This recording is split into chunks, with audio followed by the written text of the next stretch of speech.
ஓம் வாராகி அம்மனே போற்றி போற்றி. ஓம் வாராகி தாயே போற்றி போற்றி. நம் குடும்பத்தில் மட்டுமல்லாமல் நமக்கு வரும் அடுத்த தலைமுறைகளுக்கும் எந்த பிரச்சனையும் இருக்கக்கூடாது. அவர்கள் வறுமையில் இருக்கக்கூடாது. அவர்கள் வாழ்க்கையை நல்லபடியாக வாழணும் அப்படின்னா வாராகி அம்மனை உண்மையான பக்தியில் மனமுருகி வழிபாடு செய்யணும். மாலை நேர வழிபாடுகளில் முதன்மையான இடம் உக்ர தெய்வங்களுக்கு உண்டு. வாராகி அம்மனை மாலை நேரத்தில் வணங்கும்போது தெய்வத்தின் சக்தி பெருகும், நம்முடைய வலிமையும் பெருகும். உங்கள் வீட்டில் வாராகி அம்மன் திருவுருவப் படத்தை வைத்து வழிபாடு செய்வதில் எந்த தவறும் கிடையாது. நிறைய பேருக்கு பயம் இருக்கிறது, வாராகி அம்மனின் திருவுருவப் படத்தை வீட்டில் வைத்து வழிபாடு செய்யலாமா அப்படின்னு. உங்கள் மனதில் ஏதாவது பயம் இருந்தால் அந்த படத்தை வீட்டில் வைக்க வேண்டாம். நீங்கள் ஏற்றக்கூடிய தீப ஒளியில் வாராகி அம்மனை நினைத்து தரிசனம் செய்யுங்கள்.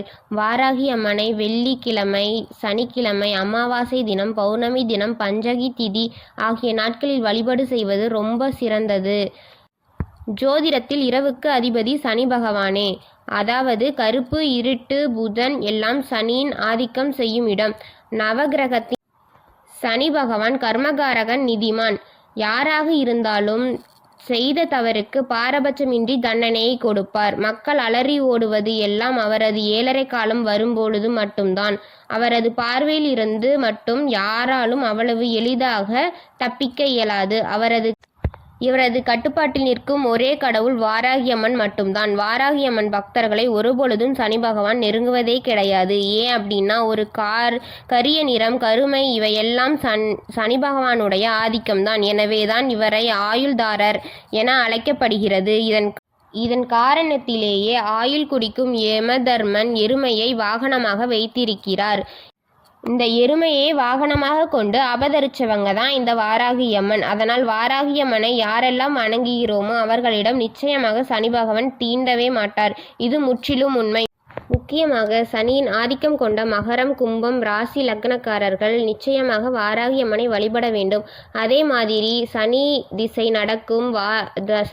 நடக்குவர்களுக்கும் வாராகி அம்மனை தாராளமாக வணங்கலாம். அஷ்டம சனி, துஷ்டக சனி, கண்டக சனி இந்த மாதிரியான காலங்களில் வாராகி அம்மனை வழிபட்டால் நிச்சயமாக உங்கள் கஷ்டங்கள் குறையும். வாராகி அம்மனை வழிபாடு செய்பவர்களுக்கு கெட்ட சக்தி எப்பொழுதுமே நெருங்காது. நீங்கள் வாராகி அம்மனை வழிபாடு செய்து பாருங்க. அதன் பிறகு வீட்டில் ஏற்படும் மாற்றங்களை நீங்களே வெகு சீக்கிரமாக உணர முடியும்.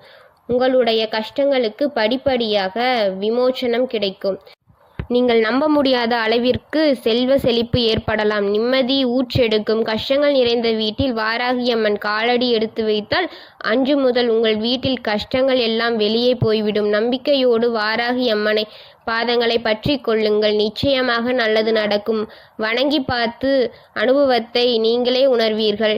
உங்கள் கஷ்டங்களை எல்லாம் வாராகி அம்மன் போக்கி விடுவாள். ஓம் வாராகி தாயே போற்றி போற்றி. ஓம் வாராகி அம்மன் போற்றி போற்றி.